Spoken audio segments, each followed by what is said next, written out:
Okey, seterusnya kita lihat ya bagaimana British ya pemantapan pentadbiran barat di Sarawak dan Sabah ya. Mereka memantapkan pentadbiran mereka. Kedua-dua iaitu James Brooke dan SBUB ya, mereka telah melaksanakan pemantapan pentadbiran di Sabah dan Sarawak melalui 5 cara, 5 pendekatan ya. Yang pertama sekali, pembahagian wilayah. Dibagi-bagikan wilayah. Nanti selepas ni saya akan terangkan ya. Kemudian mengekalkan golongan elit di Sabah, mengekalkan golongan tempatan. Nanti kita lihat kenapa mereka mengekalkan golongan elit tempatan. Yang ketiga, pentadbiran berhierarki. Pentadbiran berhierarki. Keempat, ya, pentadbiran berasaskan kaum. Pentadbiran berasas kaum dan juga perundangan, melaksanakan undang-undang ya. Baik, kalau kita lihat di satu aspek pembahagian wilayah ya. Pembahagian wilayah. Di Sarawak, dinasti Brooke dan SBUB ya telah menyusun pentadbiran di Sabah, di Sarawak ya. Tujuannya adalah bagi memantapkan lagi pentadbirannya supaya berjalan dengan lebih lancar dengan cara membahagikan wilayah-wilayah Sabah dan Sarawak ya, kepada beberapa bahagian ya.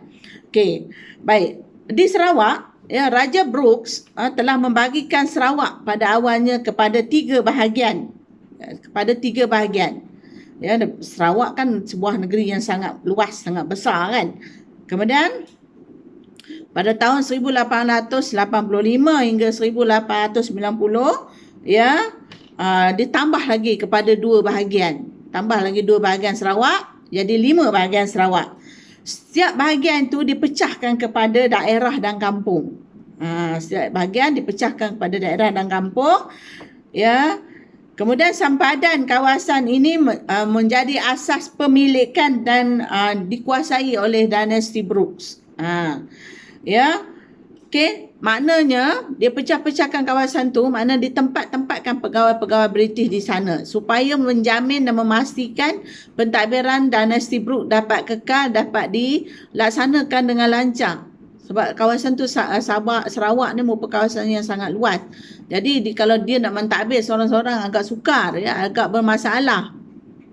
Jadi dia tempatkan pegawai-pegawainya di bahagian-bahagian di 5 kawasan tadi, 5 bahagian tadi, dan setiap bahagian itu mempunyai dipecahkan lagi kepada daerah dan kampung. Nanti kita akan lihat hierarki pentadbiran. Nantilah ya, pentadbiran berhierarki itu nanti ya.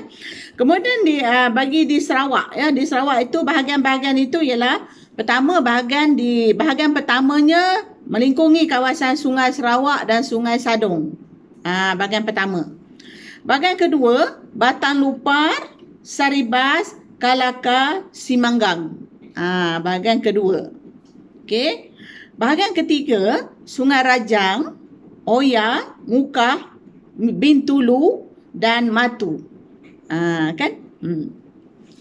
Bahagian keempat, Sungai Baram, dan akhir sekali bahagian kelima ialah Limbang, Terusan dan Lawas. Itu di Sarawak. Ada 5 bahagian ya. Okey, manakala di Sabah ya, SBUB juga melaksanakan pembahagian residensi. Dipanggil residensi. Ya.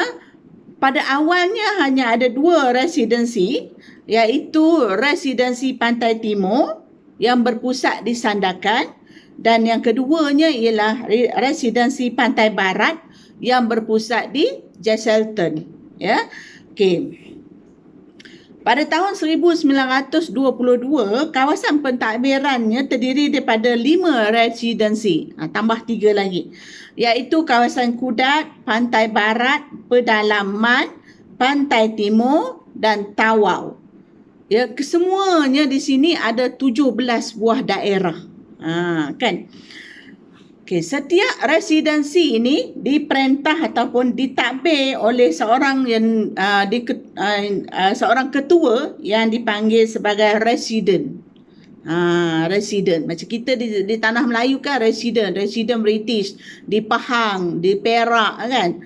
Di sini. Dan manakala di daerah pula diketuai oleh pegawai daerah. Dan pegawai daerah ni pada pendapat pelajar siapa agaknya yang dilantik? Sudah semestinya lah pegawai British lah juga. Dia tak akan ambil pegawai tempatan ya. Ya, setiap pegawai daerah pula dibantu oleh penolong pegawai daerah. Ya. Dan pegawai daerah dan penolong pegawai daerah ini adalah orang berbangsa Inggeris dan juga atau orang Eropah. Dia tidak ambil orang tempatan. Jadi pelajar-pelajar boleh gambarkanlah macam mana corak pentadbirannya ya. Corak pentadbirannya. Mengapa SBUB mengambil pegawai-pegawai barat? Sebab dia tadi kita tahu matlamat mereka adalah untuk mengaut kekayaan, keuntungan ekonomi kan. Dia bukan nak peduli penduduk tempatan kan. Jadi ambil penduduk tempatan menyusah saja kan. Susah nak menerima arahan. Lebih-lebih lagi pada masa itu ya, komunikasi atau perhubungan tu agak sukar. Kalau ambil penduduk tempatan, sukar. Bahasa berbeza-beza. Orang tempatan pada masa itu tak pandailah bercakap bahasa Inggeris kan. Jadi mereka pula tak pandai bercakap bahasa Sabah, bahasa Kadazan, bahasa dusun semua kan. Jadi mereka menggunakan pegawai itu untuk melaksanakan pentadbiran supaya arahan dapat diterima dan dilaksanakan dengan sempurna. Kan? Baik, kita perhatikan ya.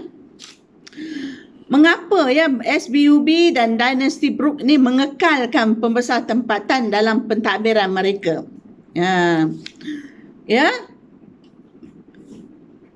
Dasar pengekalan pegawai-pegawai tempatan ya, pertama sekali sebab untuk mengisi kekosongan ataupun kekurangan pegawai British.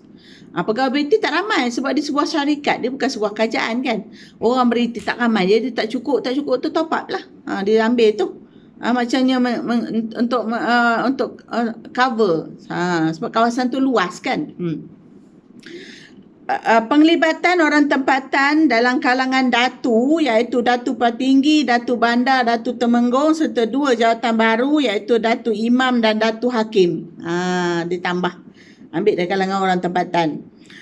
Ketika zaman Charles Vyner Brooks, beberapa gelaran baru diwujudkan lagi iaitu Datu Menteri, Datu Pahlawan, Datu Bentara dan Datu Amar. Tambah lagi. Okey, walaupun mereka ini terlibat dalam pentadbiran dan sebagainya, tetapi datu-datu atau pembesar-pembesar tempatan ini tidak dibenarkan memungut cukai. Ya. Mereka tak boleh pungut cukai. Cukai dikutip oleh pegawai British. Tapi mereka ni diberi bayar gaji. Sebab apa? Sebab mereka ni diminta untuk membantu pentadbiran British. Bayar gaji je lah. Kalau gaji sebulan 2,000 je lah, tak ada tambah. Yang kutip cukai ialah British. Cukai kadang-kadang banyak, kadang sikit kan. Kan? Baik. Kemudian seterusnya, British juga mengekalkan semua undang-undang tempatan dan adat yang tidak bercanggah dengan sistem barat. Kekalkan adat undang-undang.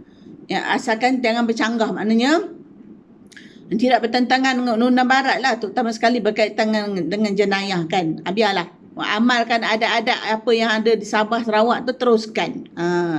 Kami tak kacau, tak ganggu. Teruskan. Kami nak kaut kekayaan ekonomi. Koma nak meneruskan adat istiadat agama, teruskan sila. Sebab dia pihak British anggap itu tidak menggugat penguasaan ekonomi mereka.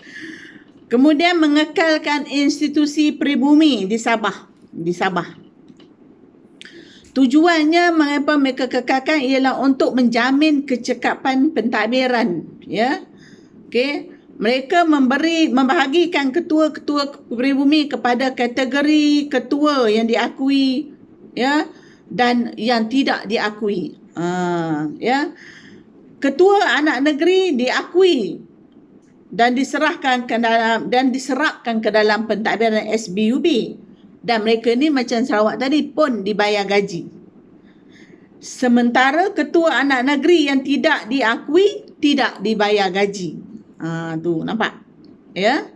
Berita rasa tak apa ni, biarlah dia buat kerja, tak payah ajar gaji. Jangan akui dia. Itu je dia buat, ya. Dan macam di pemain kan pula dah, ya. Institusi peribumi yang utama ialah institusi ketua anak negeri, ketua kampung atau orang tua. Dulu kita dah belajar kan? Dan mahkamah anak negeri. Ketua bergaji akan memelihara keamanan dan peraturan serta mengutip cukai kepala dan mentadbir keadilan. Kutip cukai kepala. Tahu cukai kepala apa? Cukai mengikut ahli isi rumah. Itu satu penindasan sebenarnya ya. Mana yang ada kepala dalam rumah tu semua dikira cukai. Kan. Ketua anak negeri juga digelar orang kaya-kaya. Membantu pegawai daerah menjalankan pentadbiran pada peringkat daerah. Kekalkan dulu kita lihat ya orang kaya-kaya kan di Sabah. Ketua anak negeri dilantik menjadi hakim mahkamah anak negeri dan bertugas dalam menjaga keamanan daerah, memungut cukai dan mengurus pentadbiran.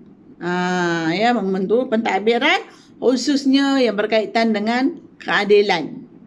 Jadi digunakan pentadbiran anak negeri itu semata-mata untuk pastikan keadilan, pentadbiran, keamanan dapat dilaksanakan.